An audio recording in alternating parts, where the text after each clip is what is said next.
الحمد لله الحمد لله الذي أنزل القرآن هدى للناس وبينات من الهدى والفرقان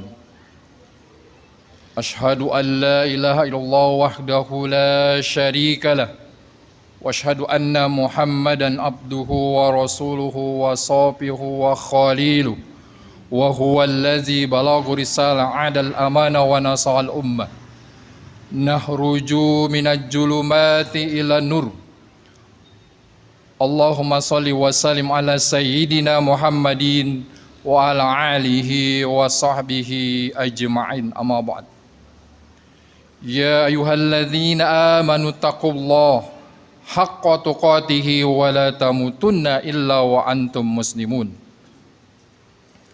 يا أيها الذين آمنوا كتب عليكم الصيام كما كتب على الذين من قبلكم لعلكم تتقون. Hadirin jamaah Jumat rahimakumullah, puji dan syukur senantiasa kita panjatkan kehadirat Ilahi Rabbi yang telah memberikan berbagai karunia dan nikmat kepada kita, sehingga dengan izin Allah Subhanahu wa Ta'ala, Allah Subhanahu wa Ta'ala memberikan kesempatan kepada kita untuk hadir di bulan Ramadan ini, bulan yang penuh berkah, bulan yang dirahmati Allah, bulan penuh ampunan, dan bulan tarbiyah, bulan pendidikan buat kita. Salawat dan salam semoga senantiasa disampaikan kepada qudwah hasanah kita Nabi Muhammad sallallahu alaihi wasallam. Hadirin jamaah Jumat rahimakumullah, pada kesempatan kali ini saya ingin menyampaikan khutbah Jumat terkait dengan sisi lain daripada Ramadan. Dan pada kesempatan ini pula saya senantiasa mengingatkan di momentum Ramadan ini senantiasa kita untuk meningkatkan ketakwaan kita kepada Allah Subhanahu wa Ta'ala.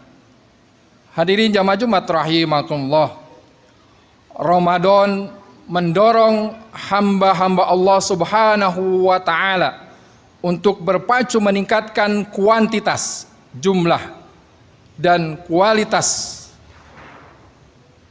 amal kita, sekaligus untuk menghargai waktu dan memanfaatkan secara optimal tempat-tempat yang disukai oleh Allah Subhanahu wa Ta'ala. Sehingga ada 3 dimensi yang manusia pasti melaluinya dan menghadapi serta mengalaminya di dalam kehidupan mereka. Apa sajakah itu? Yaitu dimensi ruang, dimensi waktu, dan dimensi perbuatan. Dimensi ruang, dimensi waktu, dan dimensi perbuatan itu akan kita alami. Sehingga ketika kita sebagai hamba Allah, sebagai manusia mampu mengendalikan ketiga dimensi tersebut, pastilah ia menjadi orang yang sukses, bahagia di dunia dan akhirat. Dan Ramadan mengkondisikan hamba-hamba Allah Subhanahu wa Ta'ala untuk mengendalikan 3 dimensi tersebut sekaligus secara efektif. Hadirin jamaah Jumat rahimakumullah, yang pertama dimensi waktu. Ramadan menyuguhkan kepada kita waktu-waktu yang sangat mahal di mata Allah Subhanahu wa Ta'ala. Ada waktu sahur, waktu menjelang berbuka, waktu sepertiga malam, bahkan waktu-waktu di saat berdoa ketika kondisi saum dikabulkan oleh Allah Subhanahu wa Ta'ala. Jadi ketika kita saum, ketika kita berdoa kepada Allah Subhanahu wa Ta'ala, insya Allah dikabulkan oleh Allah Subhanahu wa Ta'ala. Waktu dalam pandangan Islam sangat urgen dan vital. Allah Subhanahu wa Ta'ala di banyak kesempatan dalam Al-Quran bersumpah dengan salah satu makhluknya, yaitu waktu. Misalkan wal asr, demi waktu asar, wal fajri, demi waktu fajar, wad duha, demi waktu duha, dan seterusnya. Ketika Allah Subhanahu wa Ta'ala bersumpah dengan salah satu makhluknya, maka para ahli tafsir sepakat bahwa objek sumpah itu menjadi sangat penting dan berharga di mata Allah Subhanahu wa taala. Jamaah Jumat rahimakumullah. Dalam konteks Ramadan pun disebut bilangan waktu, yaitu ayyaman ma'dudat, hari-hari yang terhitung. Sebagaimana Allah Subhanahu wa taala berfirman, ya ayyuhallazina amanu kutiba alaikumusiyam kama kutiba alal ladzina min qablikum la'allakum tattaqun ayyaman ma'dudat. Yang artinya, wahai orang beriman, diwajibkan atas kamu berpuasa sebagaimana diwajibkan atas orang-orang sebelum kamu, agar kamu bertakwa, yaitu dalam beberapa hari yang tertentu. Quran Surat Al-Baqarah ayat 183-184. Bahkan seorang penyair Arab menyampaikan, waktu adalah atau Anda adalah rangkaian dari hari-hari. Jika lewat satu hari, maka berkuranglah jatah umur Anda.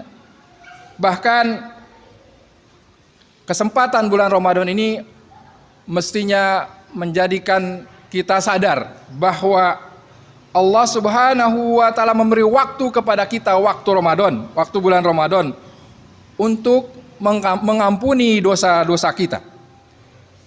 Saat diberikan kesempatan kepada kita, bukannya kita bertaubat memohon ampunan kepada Allah di momentum Ramadan ini. Bahkan kita sudah merasa mulia, merasa orang yang soleh, merasa orang yang baik, merasa orang yang bertakwa. Padahal sesungguhnya kebaikan kemuliaan kita karena Allah Subhanahu wa taala menutup aib kita. Sehingga waktu yang Allah berikan kepada kita mestinya menyadarkan kita untuk menyadari betapa banyak aib dan keburukan kita, sehingga waktu Ramadan yang Allah berikan kepada kita, kita gunakan untuk bertaubat kepada Allah Subhanahu wa taala. Namun yang kedua yang mesti kita pahami yaitu dimensi ruang. Allah Subhanahu wa taala menjadikan tanah ini sebagai suatu yang suci, sehingga setiap manusia pun berasal dari tanah yang suci, dan kita akan kembali ke tanah, yaitu di pekuburan, dan akan dibangkitkan darinya di kemudian hari, sebagaimana Quran Surat Al-A'raf ayat 85. Nabi Allah Muhammad SAW dan umatnya memiliki kekhususan yang tidak dimiliki oleh umat-umat sebelumnya, yaitu bumi dijadikan Allah Subhanahu wa taala sebagai tempat sujud, masjid, dan suci. Begitulah sabda Rasulullah SAW.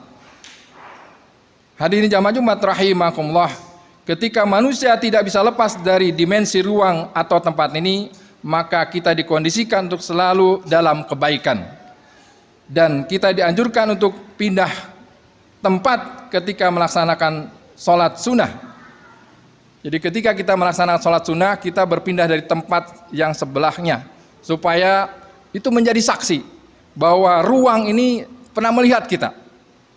Bahkan benda-benda elektronik pun, gadget yang kita gunakan, itu akan menjadi saksi di yaumil akhir nanti. Ketika mulut kita dikunci, mata kita tidak bisa berbohong, maka semua anggota tubuh kita menjadi saksi. Bahkan benda-benda yang di sekitar kita pun, pakaian kita kah, rumah kita kah, kendaraan kita kah, apakah semuanya itu digunakan untuk kebaikan, untuk beribadah kepada Allah Subhanahu wa taala. Makanya dalam rangka dimensi ruang ini, kita mestinya benda-benda yang kita miliki seminimal mungkin kita gunakan, pernah kita hadirkan ke masjid. Misalnya sepeda kita pernah kita gunakan ke masjid, motor kita pernah gunakan ke masjid, demikian pun mobil kita. Walaupun bekerja juga itu bagian daripada ibadah, tapi secara spesifik kita gunakan untuk ibadah kepada Allah Subhanahu wa taala. Sehingga ketika ditanya oleh Allah, maka benda tersebut menjadi saksi untuk kebaikan kita. Demikian pun di bulan Ramadan ini, mestinya semuanya menjadi saksi untuk perbuatan-perbuatan kebaikan kita. Hadirin jamaah Jumat rahimakumullah. Kemudian dimensi yang terakhir, dimensi yang ketiga, yaitu dimensi perbuatan. Nah, ini yang kadang-kala kita tidak menyadari bahwa sukses Dan bahagianya seseorang itu bukan karena keturunan, bukan karena jabatan, bukan harta yang melimpah, juga bukan karena pendukung yang banyak, tetapi karena perbuatan amal soleh.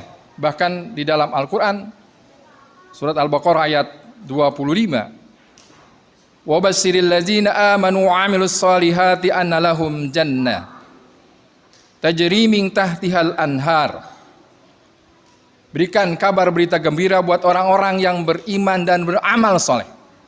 Ya Allah, itu yaitu Allah akan memberikan surga yang di bawahnya sungai mengalir, sungai-sungai mengalir. Masya Allah. Inilah berita gembira buat orang yang beramal soleh, yaitu terkait dimensi perbuatan. Demikian pun dalam sebuah Al-Quran, dalam ayat Al-Quran disampaikan dalam surat Al-A'raf ayat 40 sampai 42 yang artinya, sesungguhnya orang-orang yang mendustakan ayat-ayat kami dan menyombongkan diri terhadapnya, sekali-kali tidak akan dibukakan bagi mereka pintu-pintu langit dan tidak pula mereka masuk ke dalam surga. Jadi orang-orang yang mendustakan ayat-ayat kami dan menyombongkan diri terhadapnya, sekali-kali tidak akan dibukakan bagi mereka pintu-pintu langit dan tidak pula mereka masuk ke dalam surga. Sehingga untuk masuk, hingga unta masuk ke lubang jarum. Demikianlah kami memberi balasan kepada orang-orang yang berbuat kejahatan. Mereka mempunyai tikar tidur dari api neraka dan di atas mereka ada selimut api neraka. Demikianlah kami memberi balasan kepada orang-orang yang zalim dan orang-orang yang beriman dan mengerjakan amal-amal yang soleh. Kami tidak memikulkan kewajiban kepada diri seseorang melainkan sekedar kesanggupannya. Mereka itulah penghuni-penghuni surga, mereka kekal di dalamnya. Intinya setiap perbuatan keburukan oleh Allah akan dimintai pertanggungjawaban. Demikian pun setiap kebaikan. Sehingga dimensi perbuatan di momentum Ramadan ini mestinya kita lakukan perbuatan-perbuatan yang baik. Bahkan di dalam surat Al-Isra ayat ke-36, Inna syam'a wal basara wal fuada ulaika kanat anhu mas'ula. Sungguhnya sam'a, pendengaran kita, telinga kita. Demikian pun wal basar, penglihatan kita, mata kita. Wal fuada, qalbu kita, hati kita. Ulaika kana anhu mas'ula, oleh Allah akan dimintai pertanggungjawaban. Tidak ada yang bisa lepas. Sehingga hadirin jamaah Jumat rahimakumullah, momen Ramadan ini mesti kita maksimalkan perbuatan amaliyah kita, perbuatan kebaikan kita. Walaupun esensi daripada aktivitas Ramadan itu tidak lepas dari 3 hal. Yang pertama adalah ibadah sholat, meningkatkan ibadah sholat. Jadi kita tambahkan sholat-sholat sunnah yang kita pahami sesuai sunnah Rasul. Sholat duha, sholat taraweh, sholat witir, sholat isyraq, sholat hajat, bahkan sholat mutlak. Sholat yang utama lagi, sholat rawatib sebelum dan setelah sholat yang sudah ditentukan oleh Rasulullah. Dan ibadah-ibadah lainnya kita tingkatkan, bukan hanya sholat wajib. Itu dimensi dari peningkatan kualitas sholat kita. Kemudian yang selanjutnya, yang kedua, esensinya di aktivitas amaliyah kita di bulan Ramadan adalah tilawah Al-Quran. Al-Quran mesti kita baca, kita pahami, kita amalkan. Paling enggak kita baca. Karena sungguhnya dengan membaca pun akan menjadikan pikiran hati kita menjadi bersih, menjadi tenang. Kalaupun kita tidak paham, karena diibaratkan keranjang sampah yang kotor ketika dicelupkan ke sungai berkali-kali, maka yakinlah keranjang itu menjadi bersih. Demikian pun kita kalau setiap hari membaca Al-Quran, apalagi sampai khatam sebagaimana dicontohkan Rasulullah, maka insya Allah akan menjadikan pikiran kita, hati kita menjadi tenang. Dan ini menjadi amalan yang berlipat ganda pahalanya. Lalu yang ketiga, perbuatan atau yang harus kita tingkatkan adalah infak. Ya. Orang bertakwa itu dalam surat Al-Imran ayat ke-17, as-sabirina, as-sadiqina, wal qanitina, ya, wal mustaghfirina bil ashar. Jadi orang bertakwa itu orang-orang yang sabar, orang-orang yang as-shadiq, orang-orang yang jujur, orang-orang yang taat, orang-orang yang berinfak, orang-orang yang mustaghfirina bil ashar, orang-orang yang mau beristighfar. Orang-orang yang mau beristighfar di waktu sahur atau di 2/3 malam. Apalagi momen Ramadan, kapanpun kita perbanyak istighfar. Janganlah kita merasa mulia, sekali lagi, sebagaimana tadi awal saya katakan, karena kemuliaan kita, karena Allah menutup aib kita. Sehingga perbanyaklah istighfar, agar aib dan kesalahan kita semakin ditutup dan dosa-dosa kita diampuni Allah Subhanahu wa Ta'ala. Rasulullah saja yang dijamin masuk surga tidak kurang dari 100 kali istighfar. Lalu bagaimana dengan kita yang tidak ada menjamin kita untuk masuk surga? Dengan amal apakah? Kalau umat-umat terdahulu umurnya ribuan tahun, sementara kita tidak lebih dari 60, 70, 80 tahun Allah berikan kesempatan hidup untuk umat Nabi Muhammad. Sehingga momen waktu yang pendek ini Allah berikan kesempatan Ramadan dengan lipat ganda pahala. Lailatul Qadar kalau kita dapatkan sama dengan 1000 tahun beribadah. Membaca Quran pahalanya berlipat ganda.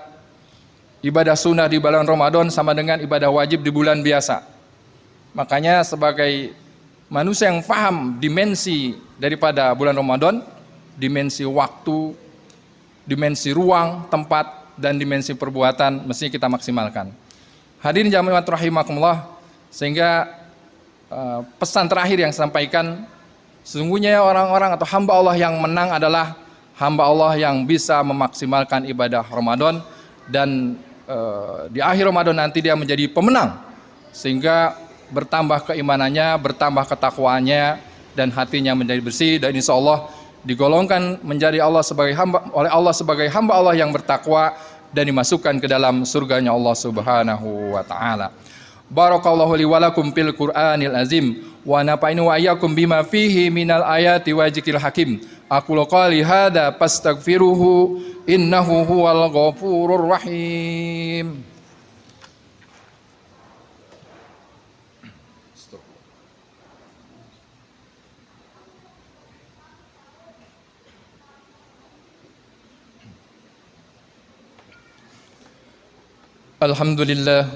Alhamdulillahillazi allafa baina qulubina fa asbahna bi ni'matihi ikhwana. Asyhadu an la ilaha illallah wahdahu la syarika lah wa asyhadu anna Muhammadan abduhu wa rasuluh. Allahumma shalli wa sallim ala sayyidina Muhammadin wa ala alihi wa sahbihi ajmain, amma ba'd. Ya ayyuhalladzina amanu taqullaha haqqa tuqatih wa la tamutunna illa wa antum muslimun. Inna Allaha wa malaikatahu yusalluna 'alan nabi ya ayyuhallazina amanu sallu 'alaihi wa sallimu taslima. Lakal hamdu malana ya ma'bud. Allahumma shalli wa sallim ala habibina wa syafi'ina wa maulana Muhammad wa salim wa radha syabati rasulillahi ajma'in. Allahumma ghfir lil mu'minina wal mu'minat wal muslimina wal muslimat al ahya'i minhum wal amwat. Allahumma inna nas'aluka ridhaka wal jannah wa na'udzubika min sakhatika wan nar. Allahumma rabbighfir lana wa liwalidayna warhamhuma kama rabbayana shighara. Allahumma rabbana hab lana min azwajina wa zurriyyatina qurrata a'yuni waj'alna lil muttaqina imama. Allahumma rabbana taqabbal minna salatana wa siyamana wa qiyamana wa qu'udana wa tadarrusana wa tahusana wa ta'abudana wa tamim taksirana ya Allah ya arhamar rahimin. Allahumma rabbana zalamna anfusana wa illam taghfir lana wa tarhamna lanakunanna minal khasirin. Allahumma rabbana atina fid dunya hasanah wa fil akhirati hasanatan wa qina adzaban nar. Walhamdulillahi rabbil alamin. Ibadallah, innallaha ya'muru bil adli wal ihsan wa ita'il qurba wa yanha 'anil fahsya'i wal munkari wal bagyi ya'idukum la'allakum tadhakkarun wa la dzikrullahi akbar.